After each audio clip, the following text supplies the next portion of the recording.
Hello, hello. Welcome, my YouTubers. I'm so excited that you are here joining me today and educating yourself on your journey as a tenant, a landlord, or beyond. I'm excited to have you. I hope you learned something new. There we go. Well, hello, hello. I am Dr. Jen. Welcome to My Life as a Landlord. Today is episode number 45, and it's a tenant-minded topic. Today's episode is named What to Expect When Your Landlord Changes. This can be a bit of a scary time when you are a tenant, knowing that your landlord is changing soon. Oh my goodness. So, we're going to address that today. This podcast is a predictable US and Canada podcast of three predictable rotating topics: landlord info, tenant resources, and other Salisbury adventures, which you never know what you're going to get when it's an other topic. Whenever possible, I invite experts to join me on a variety of topics while also pulling from my own experiences with rentals on both sides of the border. My goal with this podcast is to educate you as US and Canadian landlords and tenants who seek calm success. You like that? Calm success. I like that. So let's just jump right into today's episode. What happens when a landlord changes? In a tenant's life, it can be very scary. It can be a time of transition. You don't know what it's going to look like. You're not sure what's happening. And quite frankly, your landlord could transition and you may not even know it. And so we're going to talk about why this landlord is changing, what your meetings, your paperwork, what will happen when the landlord transitions, how would you even know that it's happened? Should you expect a rent increase? Should you expect somebody giving you notice that they want to move in? What about your deposits that you've paid at the beginning of your tenancy? What happens to all of that when the landlord changes, right? So let's jump in. Okay, so point one, we're going to talk about why the landlord is changing, why it's even changing at all. Is the house for sale? Or is it an escrow if you've got a state or a province that uses escrow? Or is it like, is there a for sale sign in front of the house? Maybe the landlord is ill or incapacitated, or maybe even passed away. Maybe you got a notice from a neighbor or family member that the landlord has passed away. Is the landlord hiring a property manager? How are you going to know something has changed? How would you know this is even happening? So let's go through each one. If the house is for sale and there's a for sale sign in the front of the yard, then it's pretty obvious that the house is going to be listed, the house is for sale, that you know that there's an upcoming change and your landlord is going to change with it. There may be also requests to show the house. Even if the house is not listed for sale, there may be requests to show the house, right? And so you just never know whether the house is listed for sale or not. The house may get sold, right? So if the landlord is unable to continue being your landlord, right? Maybe there's a reason for that. Has the landlord been in ill health? Maybe you have had no communications with your landlord. Maybe you've been trying to get something repaired and the landlord has not responded. Maybe you've just had the landlord's family has been in contact or even has been around. You're not sure, but it just seems like the landlord that you had started your lease with isn't available. It just seems that something is off. The other thing that might happen is maybe a property manager has been hired. Maybe the landlord has just wanted to shift what they're doing, or the family has shifted what they want to do, and the property manager has been hired. And so how would you know that? Have you seen a property management company either driving by or given you a request to enter the home? You may have also received a letter on a certain day that the property management company would take over management. You may have even had somebody come and knock on the door and just introduce themselves. You never know when a landlord is going to transition, and because of a property management has manager, goodness, because a property manager has been hired, they can approach you in many different ways. So the first aspect of transitioning is there's going to be some way that somebody's communicating with you that something has changed. whether the house has been for sale or a property manager has been hired, or the landlord that you started with is not continuing. That's the first aspect. Okay. What about the transition of this landlord? What paperwork, what meetings will happen, what's going to happen?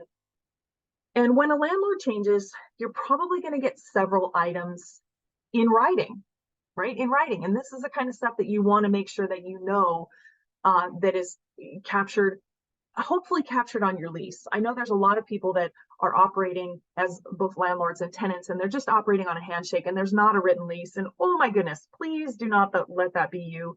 Please have a written lease, even if it's written on a bar napkin, which I don't recommend, but that's better than nothing.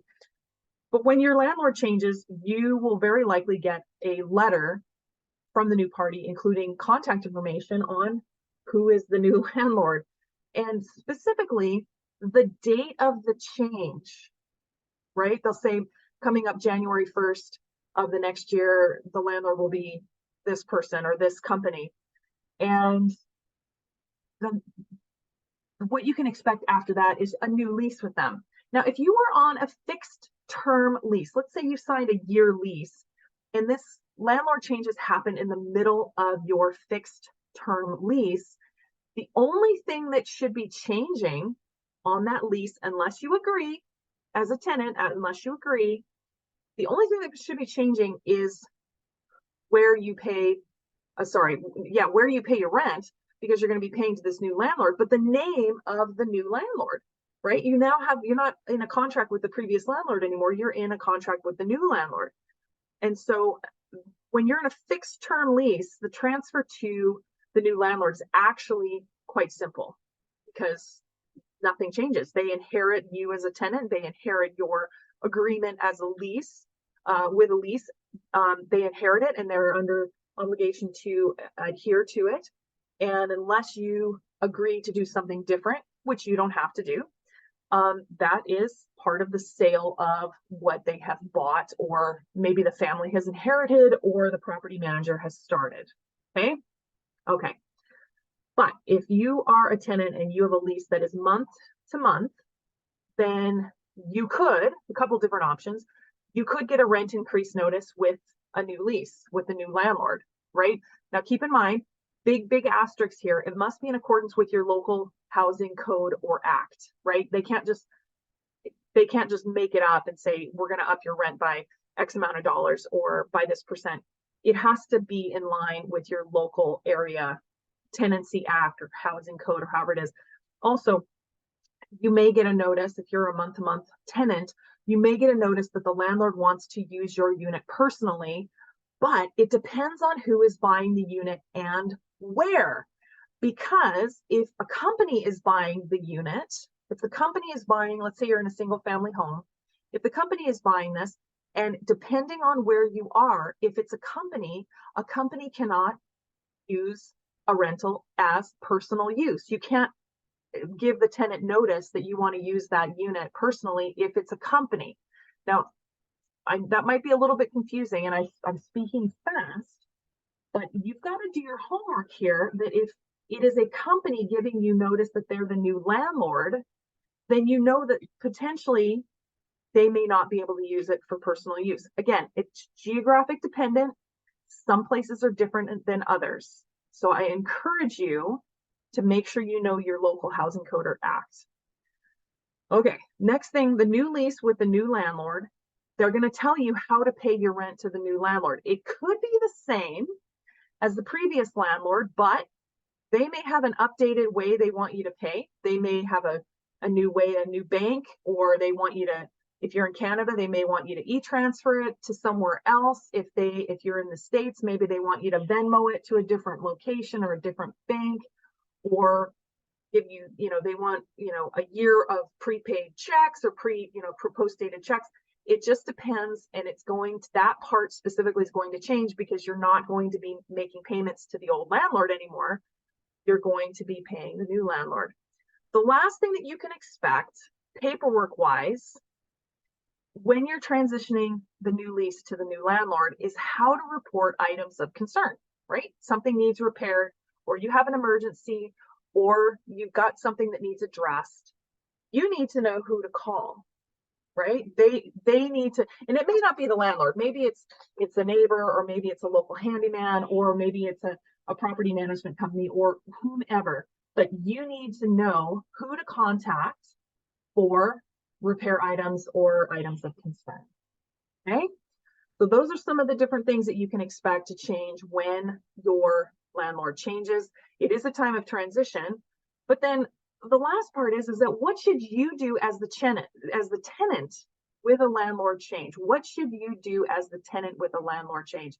First of all, you know a lease change is coming up. Like if you know that your landlord is ill, or you know the house is for sale, or you've seen a property management company that's been coming by, or whatever it may be, if you suspect this, you can expect that you're going to get notice that a lease change is coming. Now, here is the most important part for you as a tenant. If you as a tenant have paid deposit or deposits to the previous landlord, so as a part of this transition, you should receive notice that your security deposit or any other deposits on hand, whether it's pet damage deposit or last month's rent, or however it is structured in your local area of what is deposits, and whatever money the previous landlord had on hand for you, it should be transferred to the new owners. And you need to confirm that as a tenant. You need to confirm that.